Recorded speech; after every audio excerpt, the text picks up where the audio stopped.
2025 में फरवरी के महीने में दिल्ली में स्टेट असेंबली इलेक्शंस होने हैं। ऐसे में अब पॉलिटिकल पार्टीज एक दूसरे को टक्कर देने और टारगेट करने में लग चुकी हैं। कांग्रेस ने दिल्ली में एक कैंपेन की शुरुआत की है। इस कैंपेन का नाम दिल्ली संविधान रक्षक अभियान है और ये 100 दिनों तक चलेगा। इस कैंपेन की शुरुआत कांग्रेस के राज्यसभा सांसद और ट्रेजरर अजय माकन और all India Congress committee ST department के प्रेसिडेंट राजेश लिलोथिया ने की। उन्होंने बताया कि इस अभियान का लक्ष्य भारत के संविधान की रक्षा करना और पूरे देश में डेमोक्रेटिक वैल्यूज को बढ़ावा देना है। इसके साथ ही एससी एसटी ग्रुप का सपोर्ट जुटाना भी है। अजय माकन ने बताया, संविधान रक्षक अभियान को ये पूरे देश के अंदर लागू करेंगे।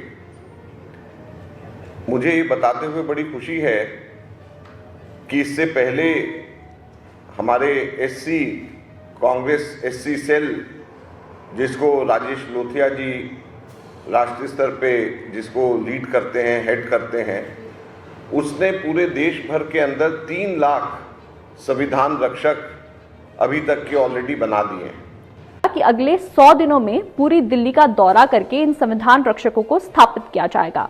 माकन ने कहा कि पीस और स्टेबिलिटी बनाए रखने में भारत के संविधान की अहम भूमिका है और कहा कि हमारा संविधान हमें बाकी देशों से अलग बनाता है। उन्होंने ये भी कहा कि जहां पड़ोसी देशों में इतनी अनार्की है, वहीं भारत में एक मजबूत कॉन्स्टिट्यूशनल स्ट्रक्चर के कारण शांति बनी हुई है। भारतीय जनता पार्टी पर हमला करते हुए माकन ने कहा कि कुछ लोग समाज के डिप्रीव्ड और बैकवर्ड ग्रुप के लोगों के डेवलपमेंट में रुकावट डालने के लिए कॉन्स्टिट्यूशन को कमजोर करने में लगे हुए हैं। उन्होंने आगे ये भी कहा कि भारतीय जनता पार्टी के 2 उद्देश्य हैं।